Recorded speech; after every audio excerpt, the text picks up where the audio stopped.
Ils ont 8 ans et parlent déjà comme des grands.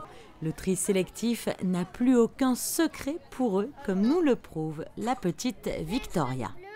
La famille de métal et de plastique et de carton qui se recyclent dans le bac jaune.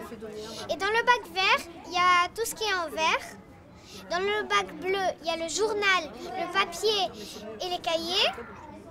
Et dans le bac noir, il y a tout ce qui ne se recycle pas. Les piles, tout ce qui est électrique, vont aller à l'ESMA, dans l'usine, à la déchetterie. Pourquoi il faut faire tout ça? Pour que la nature soit plus propre, pour que l'homme vive mieux. Et toi, tu penses que c'est important de préserver la nature? Oui. Pourquoi? Parce que c'est pour les animaux, la nature, pour vivre. Et aussi pour protéger la source naturelle. Et pour vous, mesdames, c'est important de voir les enfants aujourd'hui? Ah oui, oui, c'est très intéressant. Très, très intéressant. Même ils nous apprennent des petites choses comme ça. Ça m'a fait plaisir. Aujourd'hui, nous sommes venus avec une classe de CE2 de l'école des Rivoires, la 9e B. Et les enfants sont chargés de venir transmettre un peu ce qu'ils ont appris, puisque eux sont des trieurs, et j'espère qu'ils vont le rester longtemps. Et ils vont pouvoir expliquer à des patients qui n'ont jamais peu trié dans leur vie, ce qu'eux sont chargés de faire, quel message ils doivent passer. Depuis la mise en place du tri en 2008 à Monaco, on a tous les ans, on s'est rencontrés, je travaille sur les écoles, plus particulièrement on va dire avec Mme Biancheri, maintenant ça s'étend bien évidemment. Toujours le jeu de loi mis en avant, parce que ça c'est important, l'enfant toujours répéter les mêmes mots, les mêmes gestes. Il y a le petit jeu du mémo qui s'est mis en place maintenant, le jeu tactile qui prend aussi sa place, et puis toujours répéter les mêmes choses, rencontrer les enfants, et c'est comme disait Mme Biancheri, grâce à eux que nous avançons au niveau de la qualité du tri à Monaco. C'est toujours présenté de façon ludique et on continue même aujourd'hui. Eux ont l'impression de jouer, mais quand même, ils ancrent un peu tous ces principes qui sont essentiels. Apprendre en jouant, voilà, c'est l'essentiel, je crois, et le plus facile pour l'enfant. Et de le transmettre le soir même aux parents et aux grands-parents, c'est important. Et forcer au tri. Ouais. Le tri sélectif, un jeu d'enfant mais aussi un enjeu qui nous concerne tous et qui a permis le temps d'une matinée à 2 générations de se retrouver pour partager des moments chargés de tendresse et de légèreté.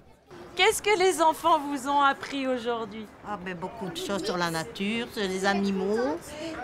Ils ont été très très très forts. Mais c'est vrai, il faut le reconnaître. Et... oui, c'est merveilleux. Surtout avec eux. Tout le monde parle, tout le monde veut savoir, tout le monde dit ce qu'il a à dire. C'est merveilleux, pas vrai? Oui. Ça leur a fait plaisir de parler.